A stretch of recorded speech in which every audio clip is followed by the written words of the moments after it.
Welcome to Leadership Unlocked, an interview-style podcast providing insights on how to lead people. Proudly brought to you by Human Interactions Australia. Welcome to the 5th episode of Leadership Unlocked. I'm really pleased and privileged to have Simon McGrath, who's the CEO of Pacific Accor Hotels. So welcome, Simon. Great to have you on board. Thank you. Pleasure. Awesome. So, as we do every episode, we get you to pitch your business. But we only have 30 minutes, so Okay. let's see how we go. Look, Accor is leading hotel operator in the Pacific region. We're a global company, part of a French company. Mm-hmm. And in the Pacific, we've got 400 hotels prior to COVID, with 21,000 staff. We've got hotel brands from economy to luxury and everything in between.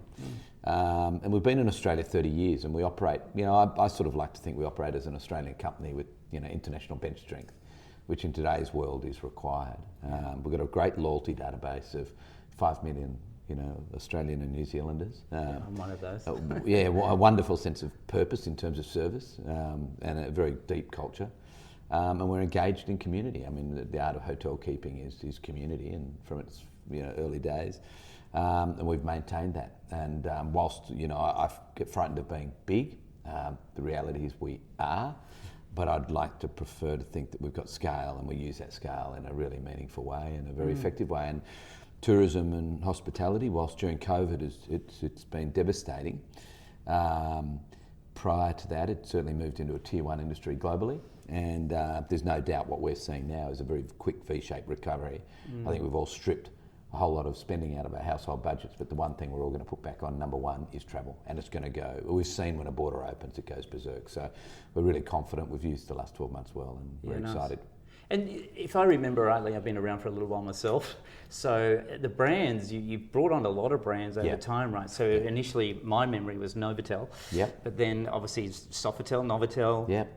Ibis, Mercure, Pullman, yeah. Right. So we initially, we came to Australia with Novotel, which 30 years ago, I thought it was a French telephone company, and that was in Darling Harbour. And then we added Ibis and Mercure, those great strong brands, and then we have made 2 major acquisitions along the way of Mirvac, which had Siebel. Of course. And then we recently purchased Mantra, which has got Peppers and Art Series and Mantra and Break Free. So in addition to that, now we bring a whole new stable of brands into the portfolio. So they were the sort of recognised brands that served us well for 20, 25 years.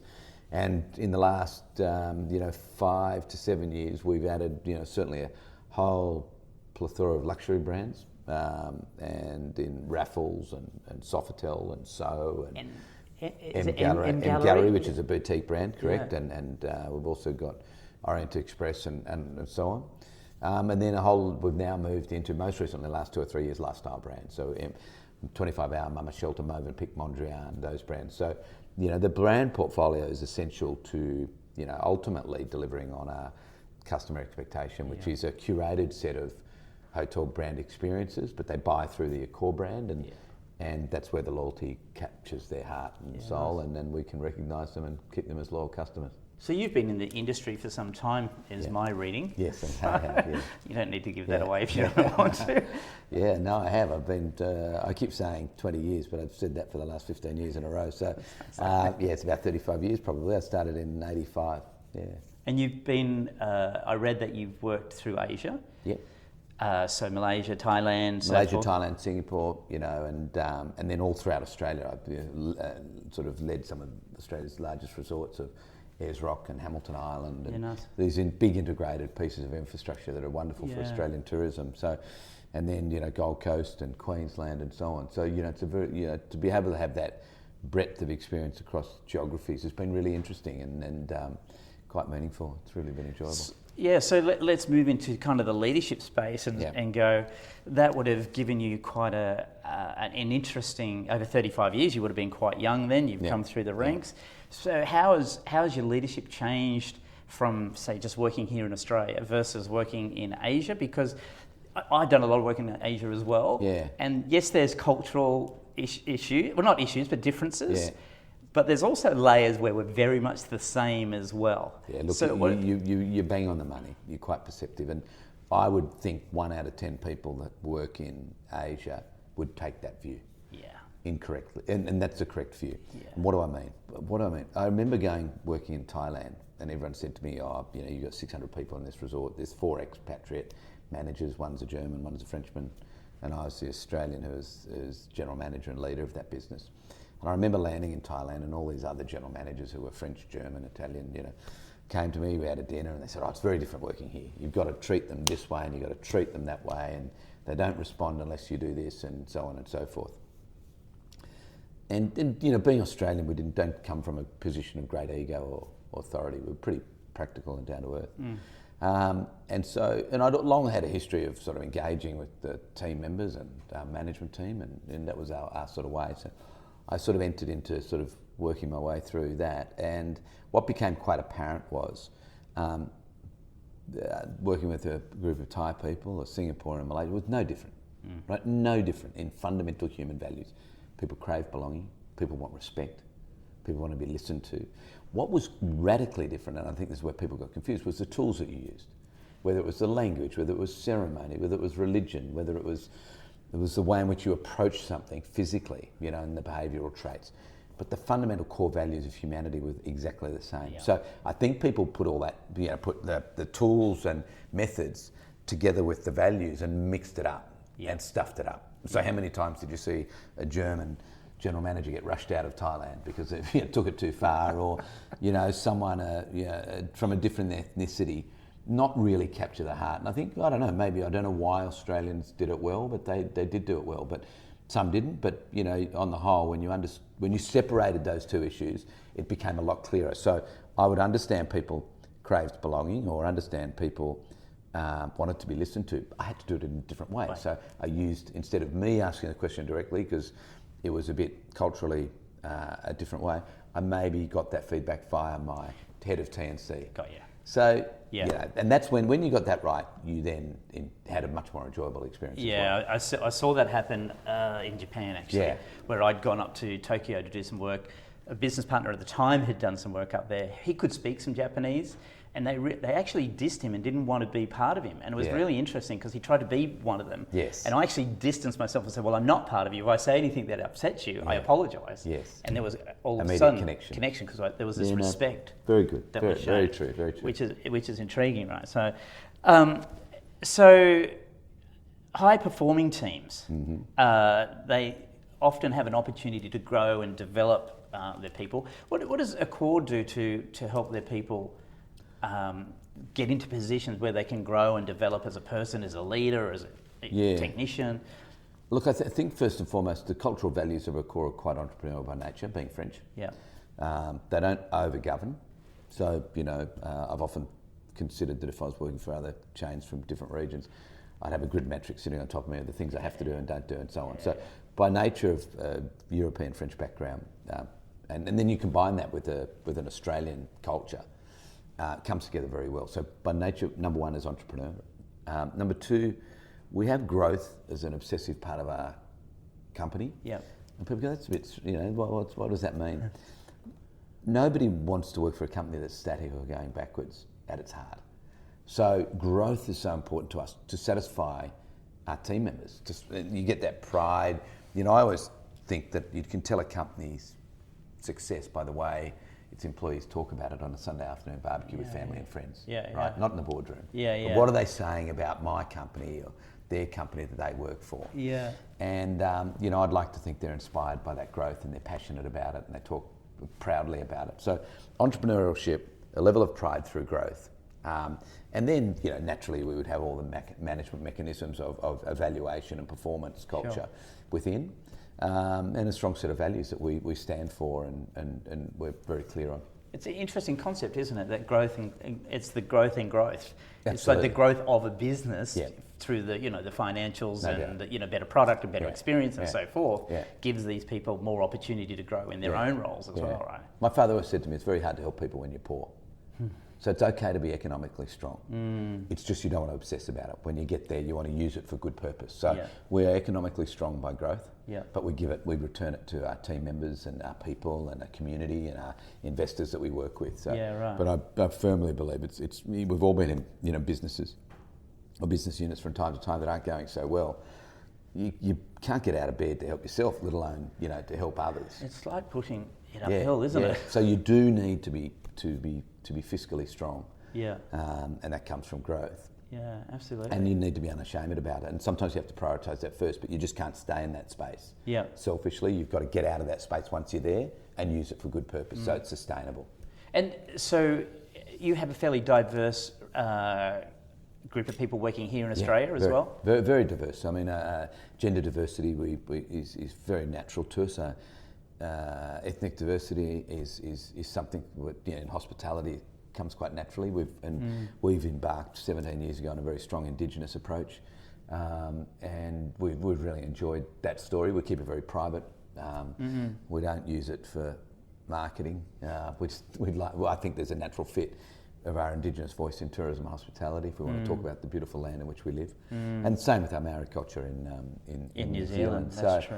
I mean, I fear now in our business 45-year-old white male, that for me, and I've got some great 45-year-old white males, so let me be clear, but they are ones that are inclusive, they're broad, they're thoughtful, they're inquisitive, and they understand diversity and how to use it to a better thought. And more accepting too. Yeah, more accepting, but too much of anything is very dangerous. So we balance that out.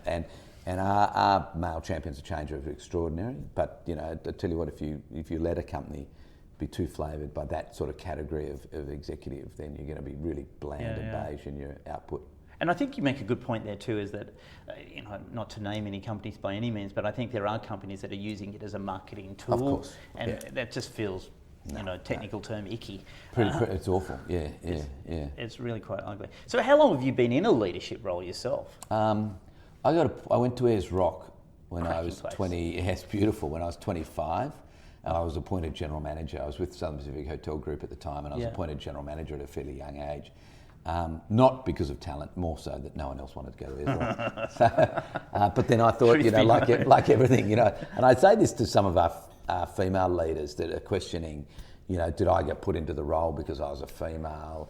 Or did I get given an opportunity because I was there? Who cares? Take it. Yeah. It's what you turn it into. So, no one wanted to go to Ayers Rock. I went to Ayers Rock. I was manager of a 100-room hotel at 25, but very quickly escalated through that, and I took the opportunity.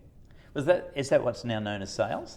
Voyages Resort. Oh, Voyages Resort. Yes. So the whole resort. The whole resort. When it was rebranded for Sheraton and All Seasons, it became one resort, one integrated resort, and I was out there as part of an SPH. What an amazing place. I think it's probably it's one of my top 5 places in the world I've ever been to. Yeah, I lived there for 3 years, and first daughter was born there. Yeah. It's amazing. I loved it. And so many good memories from there, and so lucky. That's where tourism and hospitality is beautiful. You get to live in different parts of the world, and I'm probably a better resident than I am a tourist of places, so I love living in places rather than travelling through. So it's a stunning place. Yeah. So think back to those 25 years of leadership. Yep.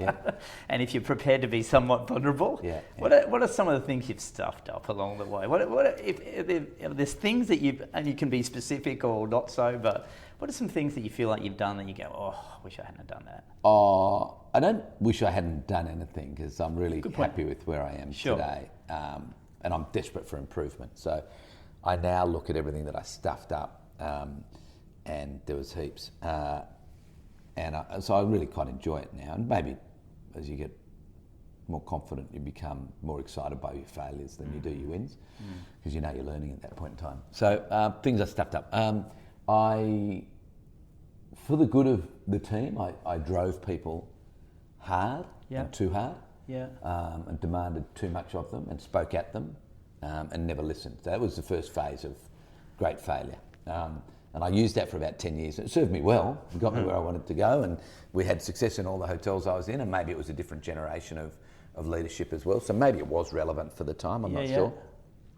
The next mistake I made was building great teams, but they all looked the same. I remember at Hamilton Island, I decided, all right, this team, they're a great team, high-performing team, we're all going to get fit together.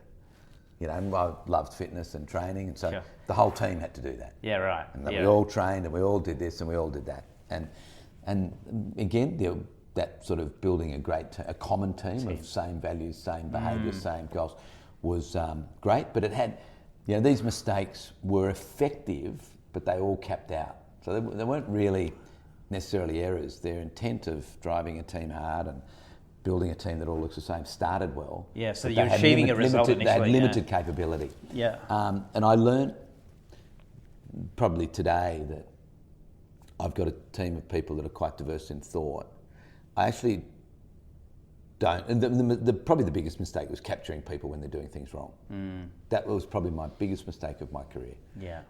As I consistently captured people when they were doing things wrong to try and improve them. I wasn't trying to catch people out. I was trying to make them better. It was for a good reason. I get all that, but it didn't get an output. And I remember, I sort of remember, and if I go into my personal life a bit, I remember one of my boys who was a mad rugby boy, and at 8 years of age, we were living in Cairns. He was being awful to his mum, and we were, and she came to me and said, what are you going to do about him? I said, well, nothing I can do. It's your argument with him, leave me out of it. Anyway, I had to step in, and they were having a battle, mum, as a typical mum, beautiful mum would do, yelling at the child, and the child was yelling back, and they weren't getting anywhere. So I observed this, and I sort of thought, okay, better put a circuit breaker. So I took this son outside and started passing the footy with him. And we just passed and we didn't talk. And all of a sudden I could see him relax, I could see a smile come back on his face, anxiousness fall away. And after about 15 minutes, I said, you enjoying this? He goes, yeah, loving it, this is great. I said, well, tell you what, let's keep doing it, but before we stay doing it, why don't you pop into mum and say, I'm really sorry. And I didn't mean to be so rude, mum, and I learnt from it. He goes, yeah, okay. So he raced in, said sorry to mum, came back out, we kept passing the footy. Yeah. And what that taught me was, if I'd asked him to say sorry at the height of the point in time, anxiety's not going to do it. He just wouldn't have done it, and it would have escalated even worse. So I had to get him into a space where he was most comfortable, most happy, for then to be able to make change in him, to improve himself. And it ended up, that's something I've used certainly in the last 10 years in my management style is, I watched my performance cap out at a certain level when I was catching everyone doing things wrong and trying to improve them and fix it. But I conversely started to, one, not treat people as a group. Oh, interesting. So I no longer treat the management team as one group. Yeah. And I watch them, I actually literally observe and write down when they're at their best. Yeah, right. And their best is when they walk into a room chest out, proud and happy and vibrant, and they've delivered something. What was their circumstance? And in some cases, one executive, a previous human resource manager that used to work for me, loved travelling with me.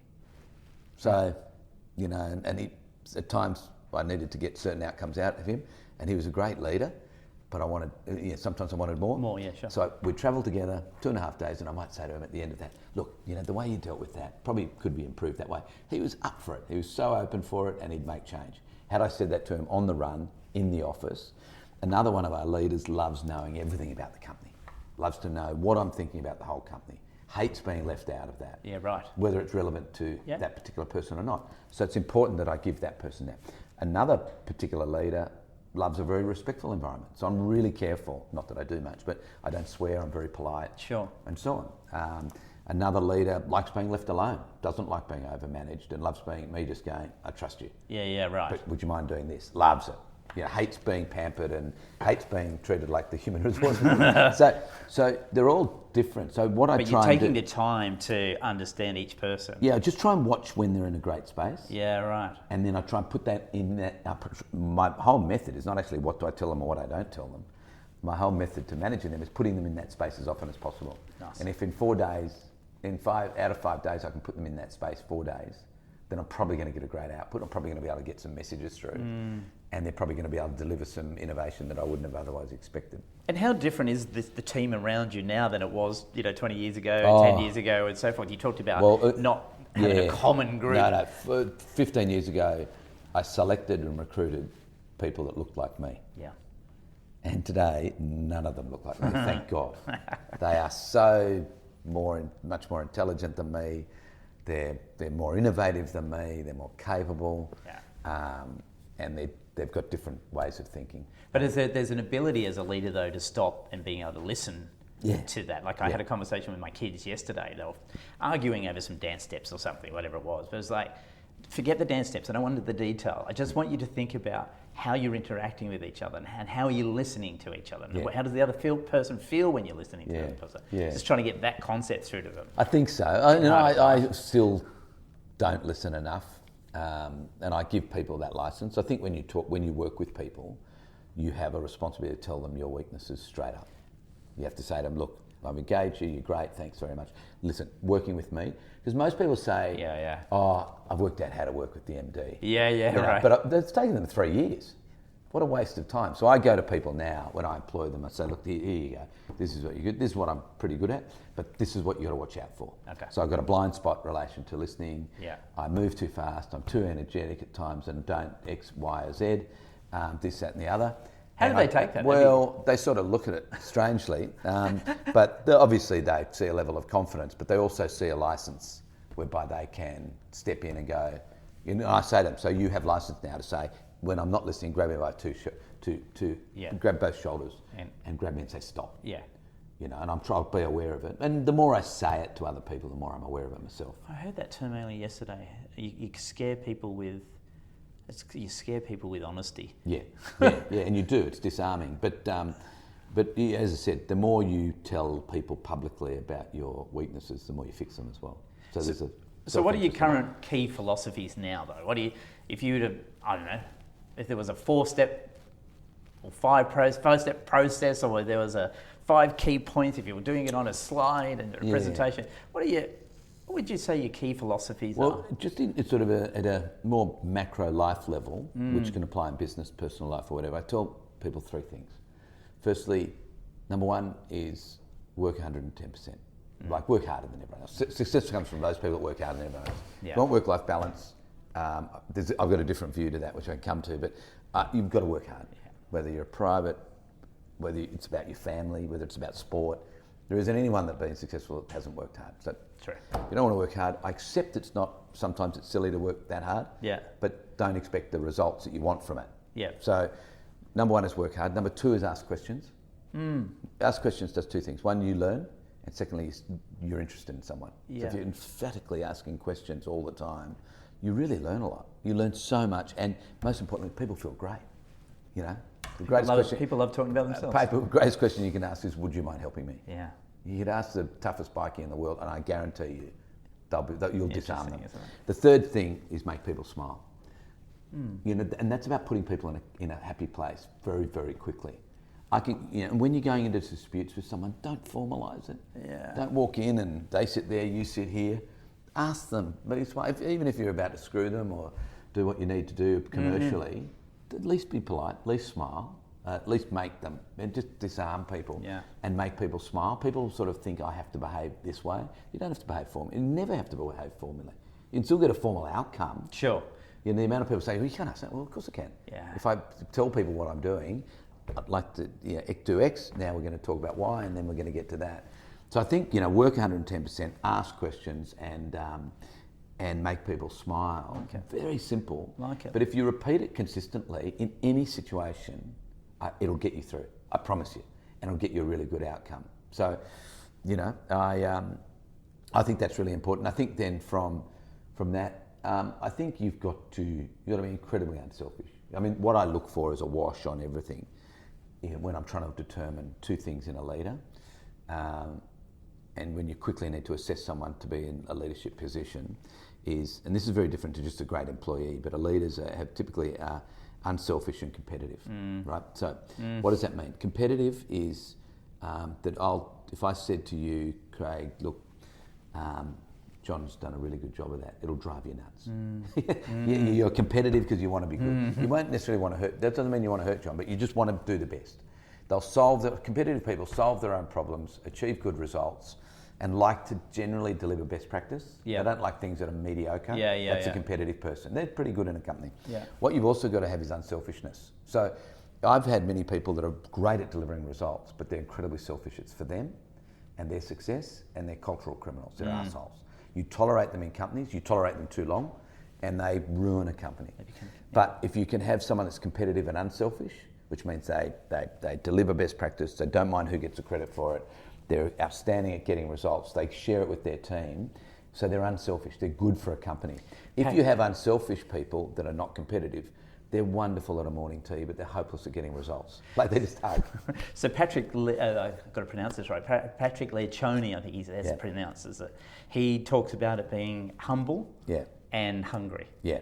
Well, that's exactly the same. Humble and hungry. Humble, hungry, and he adds the word smart, meaning they care about, not that they care about, they understand other people when they're not in their right space. Yeah. And that's, if you don't have one of those, it falls over. You have to, so competitive and unselfish have to have both. You can't have one without the other, ever. And then if you look at great leaders and you apply that guy's competitive, loves, doing the right thing and outstanding, but is really unselfish. They're incredible people, incredible people. And I'd say of our management team, the vast majority would be that. So, let's be honest, it's been a shit of a year. Yeah. For your industry in particular, it's been a hell of a year. How have you been able to keep it together? How have you been able to keep, maybe even personally, but how have you been able to keep it together for teams? Because the uncertainty is what human beings can't handle.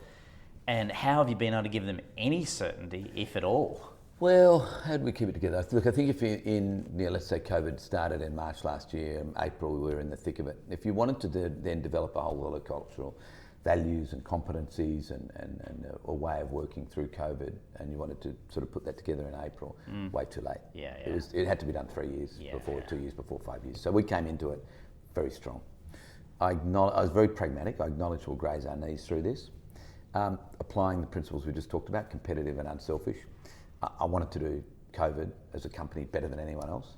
So we started that became, from a place of dark despair, it became exciting about let's do this well, our communication well, our restructures well, animation of new revenue streams, our communication to government well, our communication. We wanted to do things well, whatever we had to do. So that became quite satisfying and a significant level of pride. Yeah. And then we became quite unselfish. We stopped thinking of ourselves, thought of our employees, our investors, and gave. We just kept giving. And there was a dark day. The darkest day was 3rd of April 2020, which was Friday afternoon, 5:12 in the afternoon, pitch dark and raining, and we didn't have JobKeeper. We were punching the government hard on JobKeeper, and we were about to let go this tranche of 6,500 people.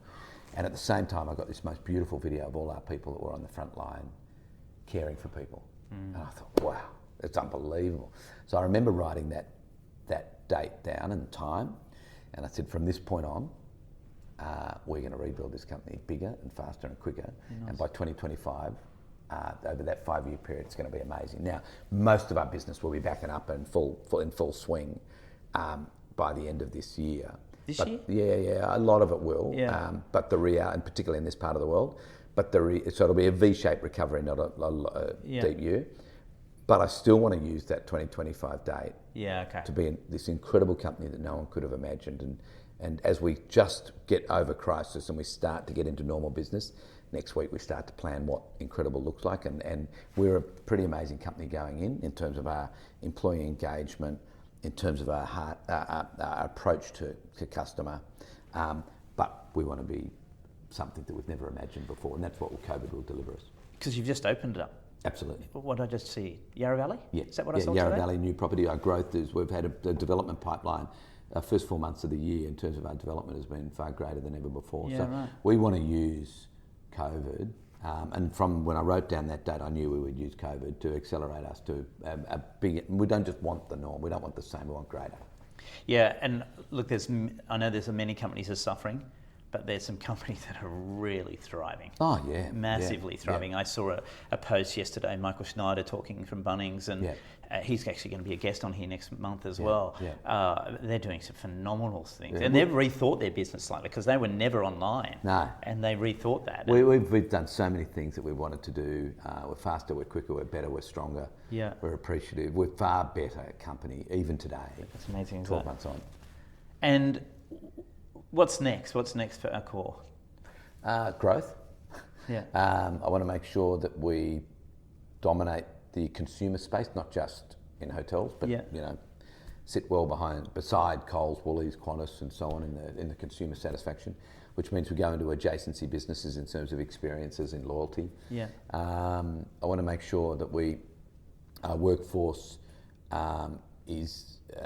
takes advantage of that diversity and delivers on customer service. Again, prior to COVID, we were very strong on it, but I want to take customer service to a completely new level that others can't copy and mimic, and it really does fuel our purpose. Because we know it better. We're an industry that is it's born out of service, so we should lead. We should be well ahead of banks, airline, everyone. And we, in many ways we are, but I want to make sure that's distinct. I want to stand out. Everything that we do internally within the company, which I'm so very proud of. I actually now at a stage, and COVID maybe have driven this, but I want to stand out. And we've previously, I've run a very hard rule of we don't boast, we don't brag, we don't state. But I think for our teams and the industry, I think we now have to, whatever we do well, let's share it with people. I think it's how it's shared. You're right. It's a humility around sharing it, and for good purpose. If I share it for our teams, for their pride, no problem. I don't have an issue with that. Yeah. So I think that the ability to deliver best practice in whatever form. So you just went to New Zealand. I did. You must be one of a few people. 2 days in New Zealand. I loved it. That's amazing. Yeah, it was really exciting. And mind you, I used to travel, 4 or 5 days a week, every week, and I went to New Zealand for 2 nights, came back, I was exhausted. I've lost my travel fitness. I said to my wife, I think I've lost my angle. So, and how was the team over there? Yeah, they're good. They're really good. They managed on their own, really. I mean, we communicated from here. Sure. I wanted to see the team and the people, and they were wonderful. They've got so many wonderful experiences. They're beautiful. So there's still power in that face-to-face, it's essential. It's essential. And people are desperate for it. Yeah. People are desperate for it. And you talk about competition. You want to show someone you care, you get in front of them. Yeah. You want to just go through the motions, get on Zoom. Yeah. It's just going to get dropped. So we're supplementing our business through online, but our business is face-to-face. Yeah. And every business globally is. So, no, they're great. They're really good. New Zealand's is not as confident as Australia. Yeah. But the Trans-Tasman and the impact on tourism will be greater. Yeah. So I think I'm expecting 3 or 4 weeks' time there'll be a level of confidence rising. Yeah, I'm hoping. And my kids, I told them what was happening, and they were going, "Can we go to New Zealand?" Yeah. Actually, I'd love to take you to New Zealand. Yeah. Especially book the South soon Island. because it'll be full. Well, same with Hamilton. Yeah. Hamilton Island's out of control. Chock-a-block. But North Queensland, Sunshine Coast, Gold Coast, Hamilton, they're all full. So if you don't get in and book New Zealand soon, going to be an issue. Or get out west. That's my advertising. 3 tips you would give an up and coming leader. What would be 3 tips you'd give them? I think be consistent. Yep. If you're a dickhead, be a dickhead every day of the week. Yeah. If you're a good person, be a good person every day of the week. That's number 1. Yeah. Be consistent. Momentum is tough, and it takes perseverance. But when you've got momentum, when you haven't got momentum, even your best decisions turn to crap. Yeah. When you've got momentum, even crap decisions turn to gold. Yeah, right. And momentum is largely about keeping doing what you're doing. Just apply yourself, know what you want to achieve, know the KPI, and keep doing it. So consistency, make sure you get momentum, and unselfishness. Make sure you really watch and genuinely listen to people, and you'll do very well. And then probably find your purpose. Like, I know why I do hospitality. I love it. I love every day of it. So you've got to find your purpose. And then and that purpose can be in your whole job, or it can be in that meeting. Yeah. If you do have to make some tough decisions, if you do have to do restructures, if you do have to work out your centre. Find your centre. Why am I doing this? What's the purpose of it? Don't do what others tell you to do. Find your centre on it. I have to do this to strengthen the company, to get us through to the other side. It's to protect 90% of other employees. I understand my centre. And then you've got values. Jason Lowe on our 3rd episode talked about having to struggle with that and making these tough decisions about moving people on. Yeah. But years on, those people have come to him and said, "I didn't love it at the time, but it was the best decision that could have happened for me." And you need to get your head right every time you're making any decision, and particularly the tough ones. So you have to find centre. If I don't find centre, I don't do it. Yeah. I don't start anything. Yeah, nice. And I'll find centre pretty easily, and but I'll work through it, and I'll talk through it, and I'll test it. Once I've found centre, it's that old sort of make your decisions with your head and action through your heart. Yeah, nice. So And you don't have to. The other thing is, you don't have to be where you want to be today, but you need to know where you're going. Too many people go, I've got to make all those decisions today, so I've got to remove 100 people. You don't have to remove 100 people. You've got to make sure that the business is in good shape. Yep. At some point in time. But I said to people that have had to have tough discussions through COVID, if you get stuck dealing with one person, then don't proceed. Yeah. And if you can't follow it in your heart, don't proceed. We'll retreat. So let people have some scope. Don't do anything. We seem to be very short-term thinking at the moment. Yeah. Not just through COVID, even before COVID. I think we've got so short in our thinking. It's quite bizarre. Yeah. So I know what we've got to do commercially and responsibly. But give people license and treat people. And the other thing is treat people like adults. Yeah, right. People are wonderful. So I've got two last questions for you to finish up. Yep. First one is AM, so Order of Australia. Yep. Congratulations. Thank you. That's amazing. Thank you. Quickly tell us how that came about. It was for services to tourism and Indigenous. Yeah. And employment processes around that, and I do a lot outside of employment in that respect. So I was nominated, unbeknownst to me. And I was honoured. I was honoured. I mean, I could never give back to the industry what it's given me. So, I was really pleased. Why was I pleased? I was pleased for our team here because it brought respect to Accor. Yeah. So I really was. I thought, and I was pleased for my family. Yeah. My children were chuffed, and how old are my your wife kids? was so proud. I've got 9. So they're 26 to 16. Yeah.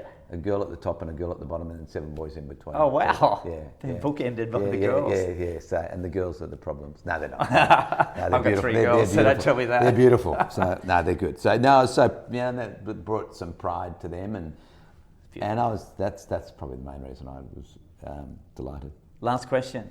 I hear you're a rugby league fan. I am. South fan. Yes. How are they going to go? Oh, they'll win the comp, no doubt. They'll win the comp every year. Like any true South people. They are.